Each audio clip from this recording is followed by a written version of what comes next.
Young Adult, Better Than the Movies de Lynn Bender. Ce livre est assez connu dans le monde anglophone et a été traduit en France. Il est donc maintenant disponible si ça vous intéresse et l'auteur a même écrit une suite si ça vous intéresse également. Je fais des vidéos de présentation comme ça de livres très souvent sur ma chaîne, donc vous pourrez retrouver en barre d'infos, en commentaire épinglé et dans le i en haut de l'écran le lien vers d'autres vidéos de ce type si ça vous tente. J'ai quelques livres pour adolescents si c'est ça que vous préférez, mais j'ai aussi des livres de tout type, de plein de genres différents, parce que je suis quelqu'un qui aime lire plein de choses, même si je vous avoue que je lis quand même beaucoup de romans d'amour, faut être réaliste. Donc on va partir pour la lecture du résumé, et on va pas faire ça sur ma tablette, mais plutôt sur ma liseuse, puisque l'écran n'est pas rétroéclairé et je trouve que c'est plus agréable pour les yeux. C'est juste pour l'intro, j'aimais bien avoir la couverture en couleur pour vous. Voilà, et ben on est parti pour tout ça. Le résumé nous dit: Liz Buxbaum est une incurable romantique, rom-com et roman à l'eau de rose la font vibrer, et elle attend avec impatience le jour où ce sera son tour de vivre la parfaite histoire d'amour. Mais à l'approche du bal de promo, Liz désespère de rencontrer son prince charmant. Alors, lorsque Michael Young, son amour d'enfance, revient s'installer dans le quartier, Liz est convaincue que c'est un signe du destin et compte bien saisir sa chance.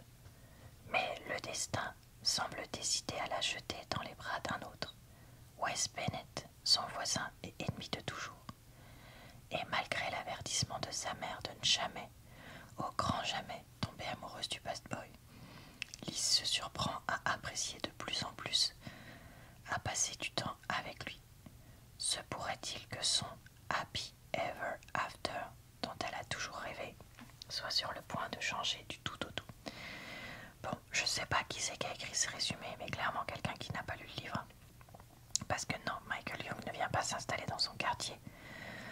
Oui, elle lit un peu de romans d'amour, mais c'est surtout et surtout des rom-coms, donc des romances, enfin des... Oh, j'arrive plus à parler. Des films d'amour qu'elle regarde, puisque c'est bien, le titre c'est mieux que dans les films. Hello. Il y a quand même un gros problème là, encore une fois, malheureusement, mais bon. Tant pis. Prologue. Je suis juste une fille, debout devant un garçon et qui lui demande de l'aimer. Coup de foudre à Notting Hill. Donc à chaque début de chapitre, on a une citation d'un roman d'amour, d'un film d'amour, mais je vais jamais y arriver. Je m'énerve moi-même.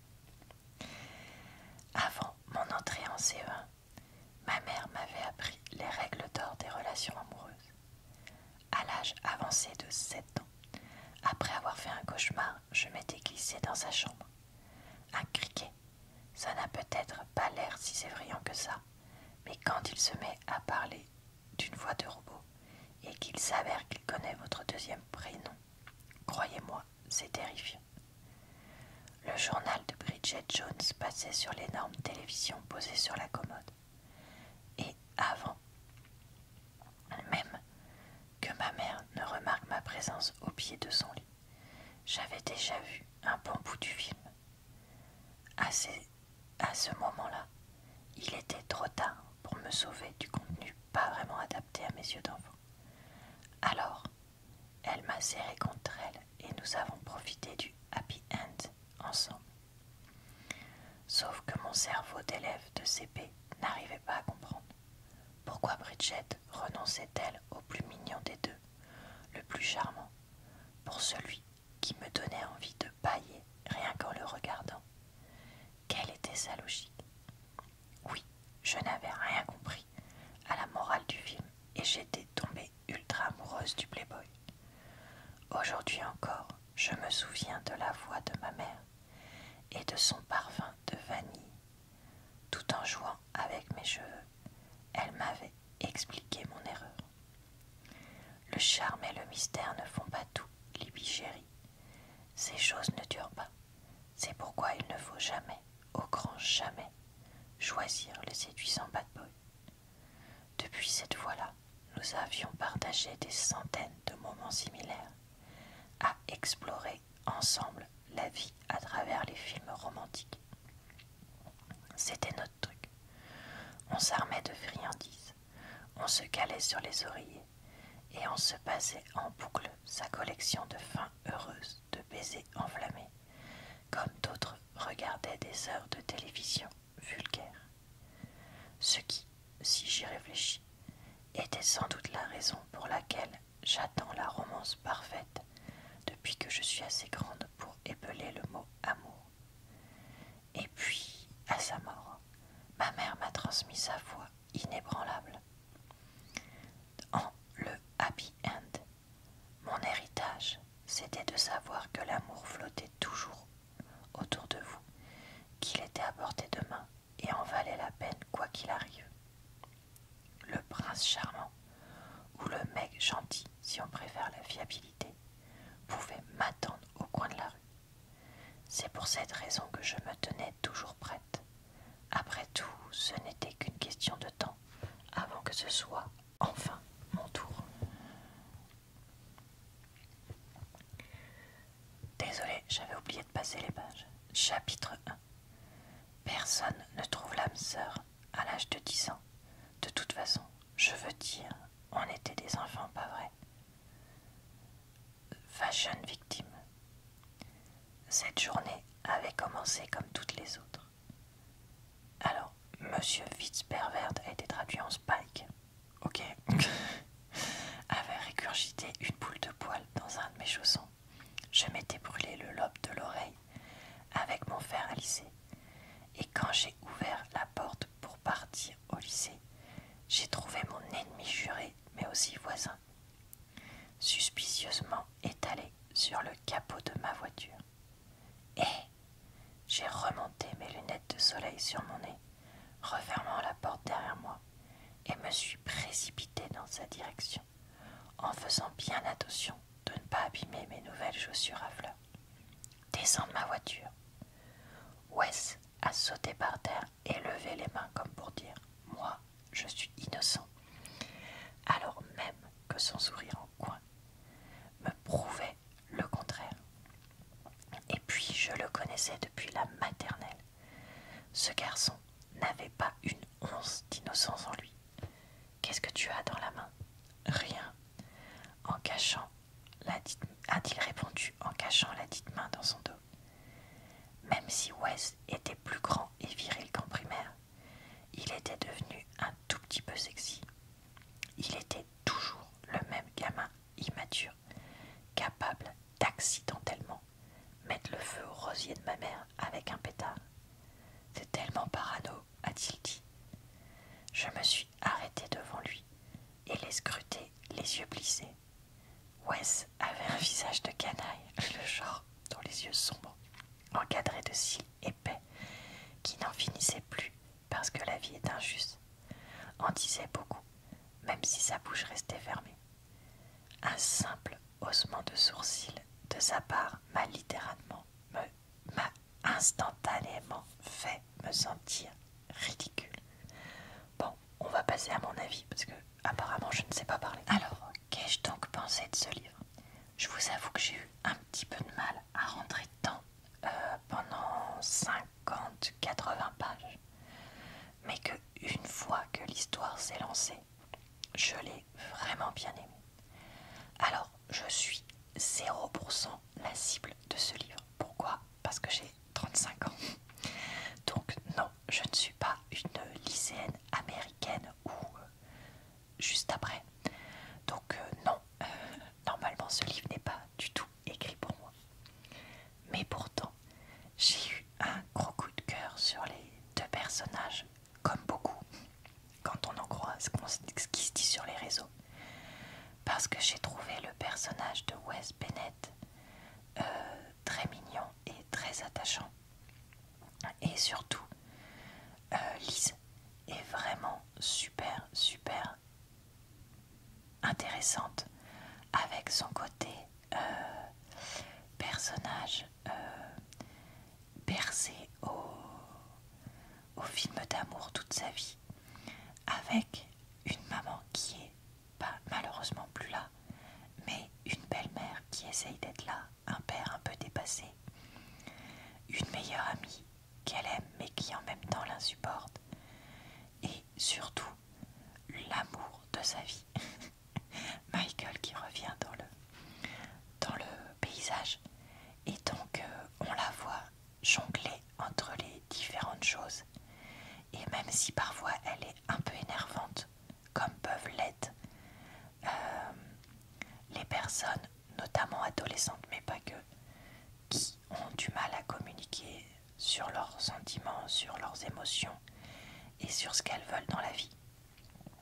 On sent qu'elle est juste un peu paumée et qu'elle a vraiment besoin qu'on lui prenne la main. Et donc voir Wes qui est là au final pour essayer de l'aider, c'est vraiment très touchant. Et en plus, on la voit petit à petit changer, petit à petit mûrir. Et en fait, on peut se reconnaître dans différentes choses qu'elle est. Le côté romantique invétéré, mais complètement décalé, ça m'a fait marrer. Le côté où elle est en fait assez décalée avec les autres personnes de son âge. Et avec son côté je m'habille en friperie, tout ça, j'ai pu me reconnaître en elle.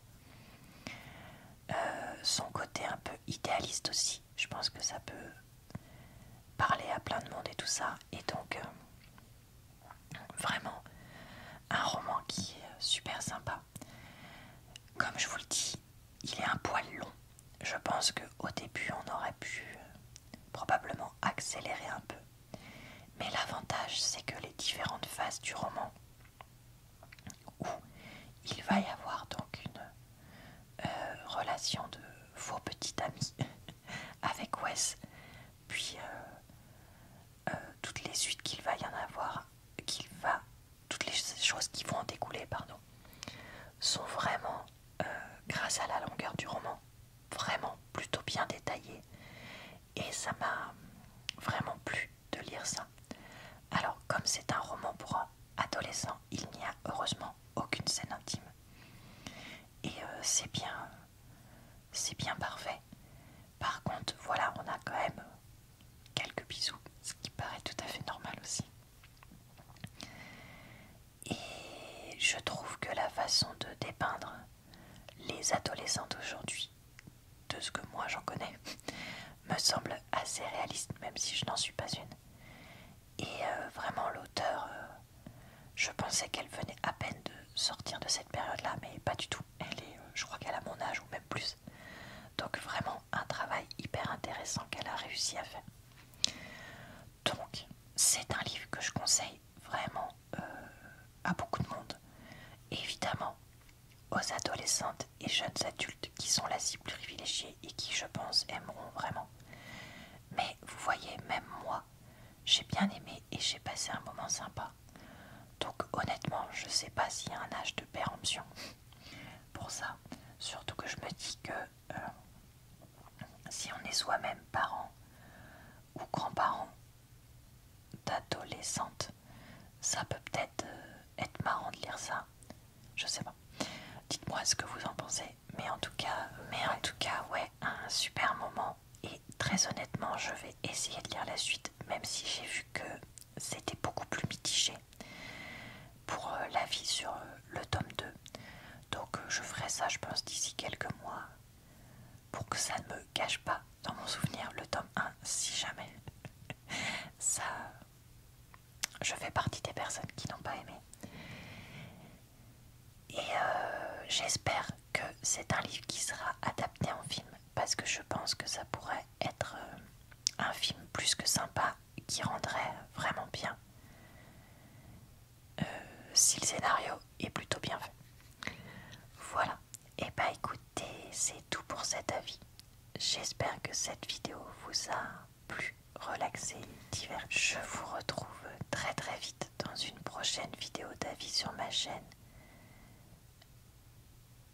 je vous souhaite donc une bonne soirée, une bonne nuit ou une bonne journée. Je vous retrouve tous les jours ou presque pour de nouvelles vidéos et le mercredi normalement sur ma chaîne secondaire. Je vous dis donc à très bientôt dans une prochaine vidéo.